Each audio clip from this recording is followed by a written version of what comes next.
Robert Scoble tells me that if I make crappy videos, lots of people will watch them, so I'm going to cook something tonight, and I thought I would make it into a cooking video. So, we've got our ingredients here. We have a couple of chicken breasts, mixture of red wine and white wine. We have some coarse sea salt there, pomegranate molasses, a orange, in this case a Satsuma, kind of squishy orange. I guess I forgot to get some pepper and some white pepper, which we will put over here now into our bunch of ingredients. So the next step is to preheat the oven to just to warm, about maybe 175 or so. And what we're going to be doing here is we're going to be pan searing this duck breast and then putting it in the oven to warm. And while it is warming, we'll be deglazing the pan and making a sauce. Which reminds me that we have forgotten the butter, which is always very important. So you can see the butter shot in bad video vision. So ordinarily when you buy chicken or duck breasts like this, you want to trim the fat off the sides. You want to point to where they would be. But this one's been trimmed fairly nicely, so we're not going to do any trimming today. However, lots of times they leave a lot of feather residue, which you can just barely see if you get really, really close there. And so right now we are pulling all the bits of feather residue off, which is, well, not the most fun part of cooking.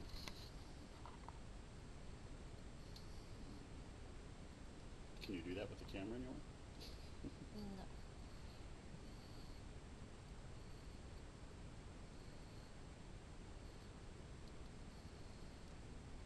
No. Okay. So as you can see, this particular company could have done a better job of pulling the rest of the feathers out. Somebody bent my tweezers. So there's only 2 people in the house, so I think you all know what that means. So there she is, tweezing them out. Okay, so while we're pulling the feathers out of the duck, take time really quickly to peel this. Any citrus fruit is easier to peel if you've manipulated it a little bit. So you kind of give it a good massage. And of course Satsumas are the best for this. And the skin pulls away from the meat on the inside. And you just open it up, and you have almost only meat. Clean it up and drop it in a bowl for cooking.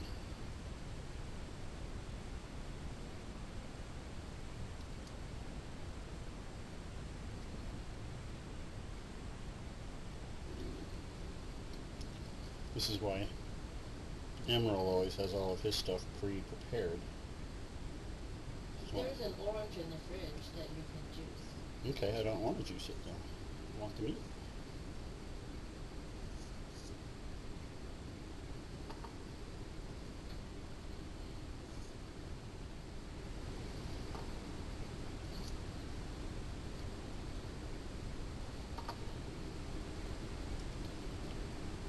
So yeah, so if you're juicing a citrus fruit, the easier thing to do is like really beat it up, and then cut it in half, and then juice it, and then that loosens up the juice inside of it, breaks all the corpuscles. For this, it was kind of a lighter massage, and all we really wanted to do was separate the skin from the fruit meat.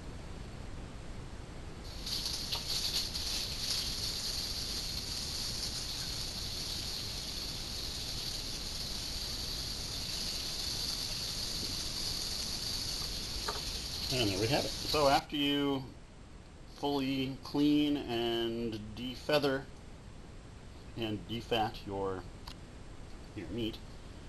Set it aside on a couple paper towels to dry out. After you wash it, it will collect a bunch of water, and you don't want that water to be in the meat while you're frying it, or it will make all of your grease spatter and spew all over, and you won't be happy.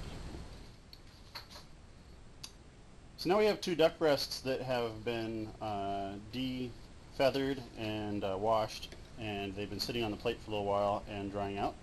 So before we clean them or cook them, we want to just very quickly pat them down on the top to get any extra water out of the top and to force any extra water that's on the bottom out of the bottom. So just to make sure once again that they are completely dried out. We're going to take a couple of tablespoons of the molasses and mix it in with some of the red wine, because this stuff is really potent, it's really powerful, and it's also very sugary, so it will burn once we get it on the stove top. So I've already shaken this up a bit. I want to shake it pretty well. I want to shake everything in the world pretty well. There's 1 and 2. Just give it a good mix.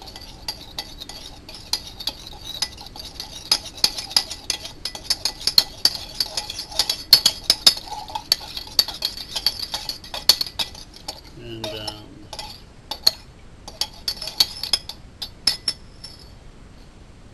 we go. Should go taste that just to make sure that it doesn't taste awful.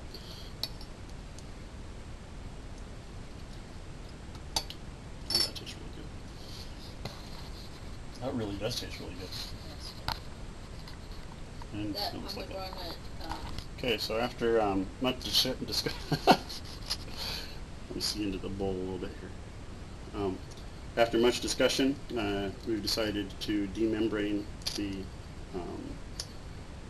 wedges. So right now you can see there's a wedge, cutting it open,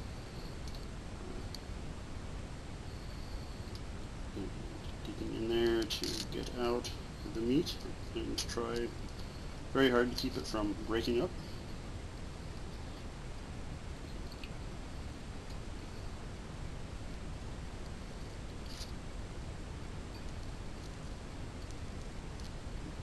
Looks good.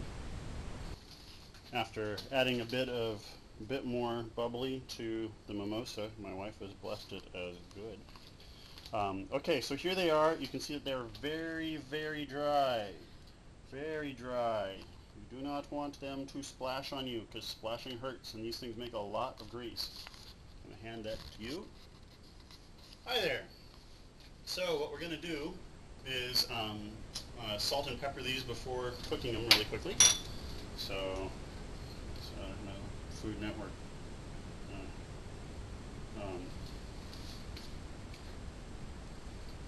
I know it's too much. I want it to be too much. Salt and pepper them really quickly. And there, that's done. Okay. So we've also very quickly lightly seasoned the other side of the meat before cooking. Okay, so what we've been doing is bringing this pan up to about 350 degrees. When it gets to that point, and you can feel the heat coming off the pan when you put your hand like that, then you add a little bit of oil into the pan. Slowly, slowly. And in goes the oil. There it goes. So the oil's coating the pan. Zoop. There we go. Okay, so then the oil entirely coats the pan, and we want basically the oil to be to come up to the heat of the pan. And we're going to check that with our high-tech gizmo over there in the corner, the chopstick. So there we go, it's totally coated. And so let it come up, and then we'll test it with the chopstick in a second. Should be about ready, eh? Really? Okay, so then you wait patiently. Patience is part of cooking. Okay, Patient, patient, very, very patient. And you take the chopstick, you put it in, and it's not quite ready yet. And almost ready. You can see it starting, but what we're looking for is little boiling rivulets around the chopstick. And it's not quite there. It is there? Ah, there you go. You can't see it, but trust me, it's there. They're really tiny. Yeah. All right. So now, since I think I've taken on the role of camera person, why don't you put the oil away and come back and drop in the op. Here, why don't you give me that?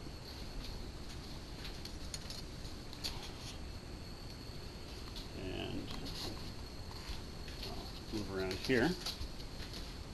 So, oh, this is cool because this means I can drink my mimosa while I am the photographer. So in they go. And basically we're putting them in on high heat at the moment, but we're going to decrease the heat in just a second. Trying to get close enough to catch the action and far enough away so that I don't destroy the lens on this little thing. And so now we see that we're turning the heat down, turning the heat down, turning the heat down. There you go, see the heat's just barely on. And what we're going to want to do is cook these slowly so that the fat cooks out of them, the skin becomes crispy, and then we flip it over and cook the meat side. And we don't want the meat to get overcooked. Thank you very much. So, very quickly, as you can see here, the pan itself is holding the heat from when we heated up the pan, so even though it's on simmer, the pan itself is still cooking the meat, but it's not being escalated by the presence of the existing flame. And it's very slowly rendering the fat out of the meat. And one of the caveats here is that this is where the quality of your pan is going to come into play. So really nice pans like this one. This is a scan pan, which we've had for a very, very long time. This pan is remarkable, and it does hold the heat very well. We have cheaper pans in our collection that frankly we just never use because they end up destroying the food because they either don't hold the heat or they don't distribute the heat evenly. Okay, so now we're checking the skin really quickly to see how well the browning is going. You can see that it's lightly browned, but certainly not done. Yes, it's gold. It is golden, or we want it golden. Yes. Sorry, not brown, golden. And away it goes. Yeah, lots of fat. So if we do it in low heat, then if we do this in low heat, the fat gets rendered out and the skin will be crispy. So you can see after just a very few minutes how quickly the fat and the skin layer recedes beneath the meat. Before it was almost like a frame, and now you can just barely see it in places. So here we go, the moment of truth.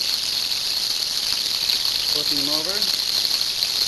Very, very pretty tops there. And this isn't going to take too long. And basically we want to sear the bottom side of this, cook it through a little bit, but like I said in the recipe, about 75% of the way. Then we're going to transfer it back to that plate over there and put them into the oven. In general, the dirtiness of our oil, and what we want to do is we want to get the pure, clean duck fat out of there and get rid of all of the particulates that you see on top.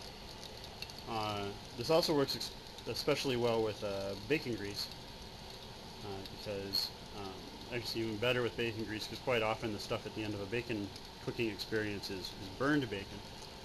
There isn't a lot of burned stuff in here, so we could actually use all of this to do something with, but that's an awful lot of duck fat to do something with.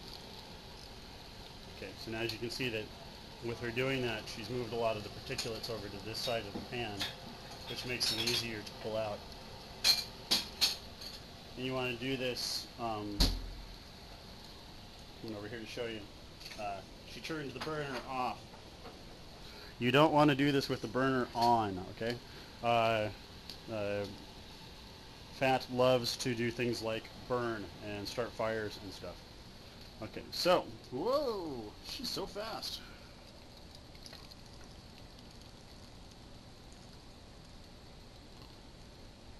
Hoping that's a good shot. So a rather low temperature, and this is a fairly low temperature on this stove because this stove is really, really hot. We've had stoves in the past that have not been really hot, and so you've almost had to turn it up all the way just to deglaze. So you're going to have to experiment with your particular stove and see how that works. So what I'm doing initially is I'm going to deglaze the pan with this white wine, which is a Roussanne. I think that's a good shot of it. Let me walk around here. Oh, it's very nice. It's a little sweeter than I'd want to use.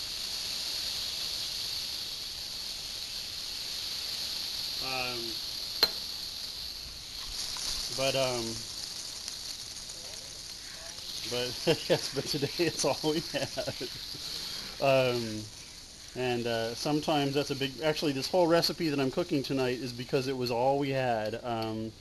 I went on the net and I found a really nice recipe for duck and got all ready to make it, and came home and found out that I had not purchased but half the ingredients. So what you're seeing tonight is entirely made up, and you could see us at the very end trying it and deciding that it's absolute crap and throwing this entire video away, or still publishing this video and saying, well, here's my video for this, but whatever you do, don't make it, because it tastes. But I think it's going to taste pretty good. There isn't anything in this recipe that's too shocking, I don't think. Okay, so we're going to let this cook down a little bit. See the steam coming off of it, I think. This is high enough resolution that you can see the steam coming off of it. I can, even if you can't.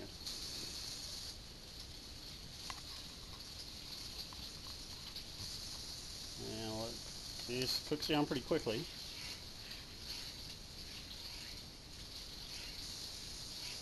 Okay. So we're going to probably count down 10, 9, 8, 7, 6, 5, 4, 3, 2, 1. One something that you may notice is that apparently our stove isn't as leveled as I thought it was, so that's going to be a chore for next weekend, I think, is leveling the stove. Okay, so now I have the yummy pomegranate red wine mixture that I made just a minute ago. I could have a whole dinner just of that. Dang it! This thing is really, really not level. I'm totally blown away by that.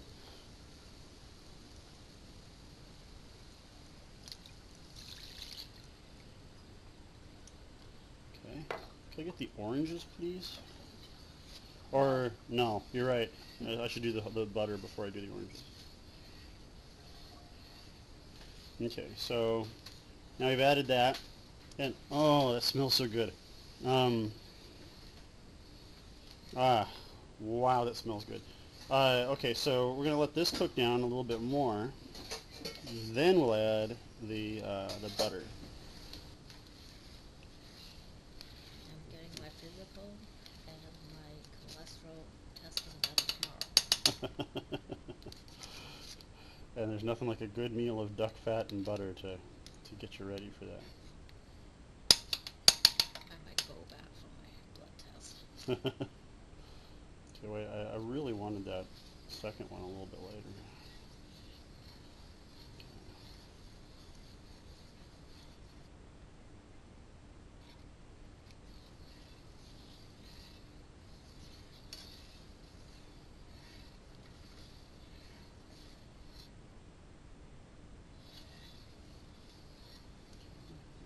Okay, keep stirring.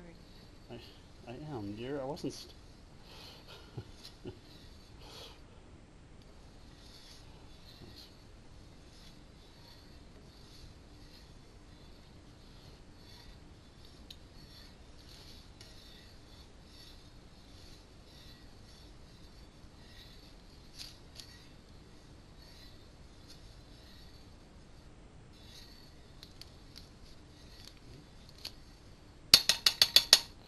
Just a little bit of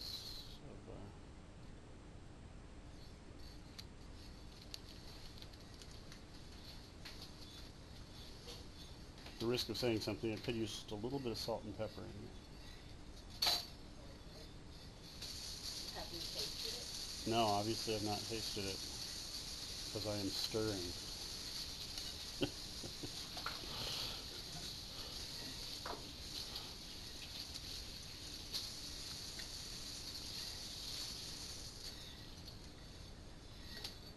This is going to be a very, very flavorful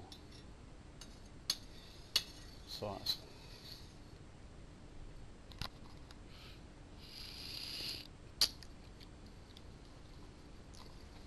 Oh, oh.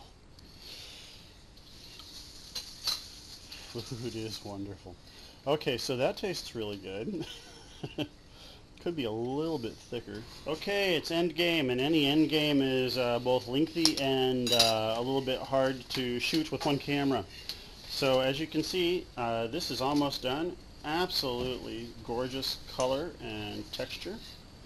The bok choy is cooking, and this is coming out of the oven. So Vivian is coming over here now to take these off the plate. And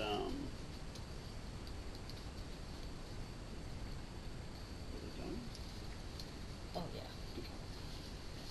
Actually, I'm going to pour this back in. Go for it. Go for it. Okay. Okay.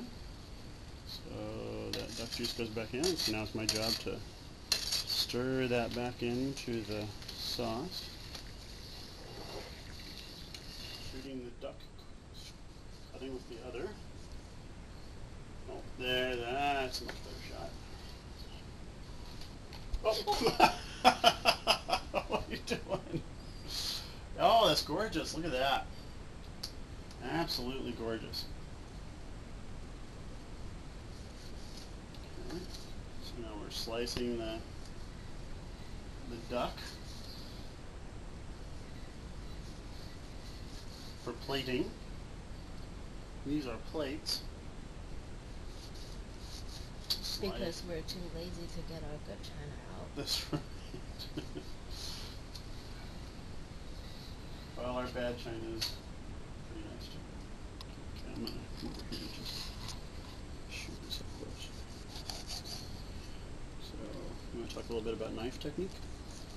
There's really not much knife technique except you need a sharp knife. Okay, well, what she's doing is you need a sharp knife. This knife is fairly sharp. It's not as sharp as we'd like it to be. There's a sharper one that I'm too lazy to get. But you can see that what she's doing, she's guiding the knife with her left hand, and she's cutting with her right. And the goal here is to not guide or push the knife with your right hand, because what happens is you're applying pressure to the knife with the hand that you're applying direction to the knife, which can make the knife shoot off in unexpected directions. Okay, so now we've got it all plated here, nice and even. Showing you the steps of plating. Okay, and being the burner on for the sauce turned up a little bit so that it can be a little bit warmer. And One of the nice things about this particular stove is that it has a real simmer, and the real simmer is really, really low. So you can leave a sauce on and nothing will happen to it. On most stoves, that's really dangerous to do because it will either burn the sauce or it will just cook it entirely away. So go down here and see if I can get a good shot of the difference between. Okay, so this is low on most stoves, and then this is our simmer. You can just barely see that little ring at the bottom, just giving it a little bit of heat. So here we go. Do you wanna do the chopsticks are in the Sion thing. Do not show this. Okay. You are not seeing what is happening behind me right now. The chopsticks are right over there if you want them.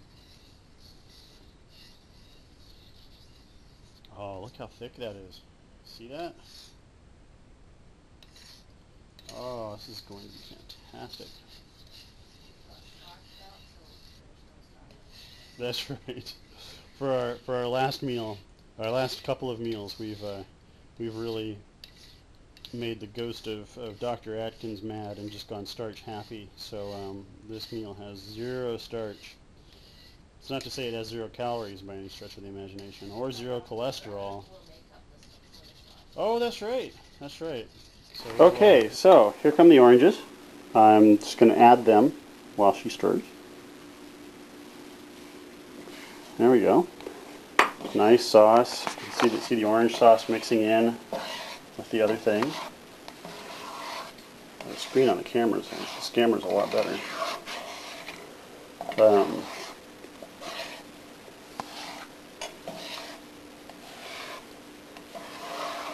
Oh, those just look really, really delicious. Okay, so I need to get you a serving utensil for that, eh? Spoon. A spoon? I mean like a spoon from over here. Okay, so I'm going to get a spoon. Let's see. Like this spoon? Okay. Alright, so I'm going to bring over a plate one at a time, and you can... Okay, so I'm bringing over a plate, and beautiful, beautiful.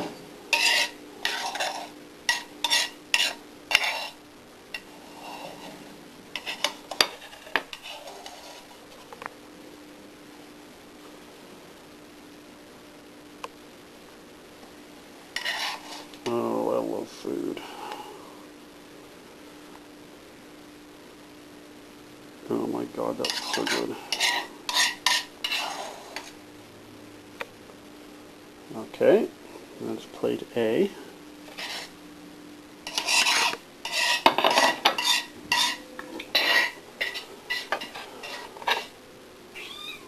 Here you cat.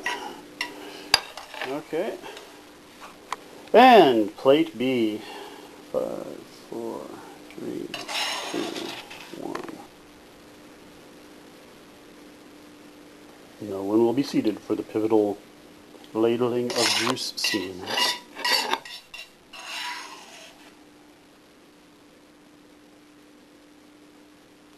We like to be fair in this household with our juice distribution.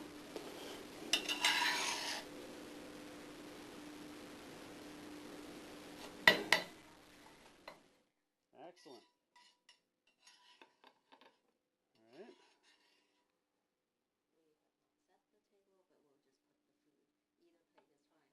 Okay. Yep. Stills. Oops. Well, it's gonna be better than this video because the video, of course, is highly dim.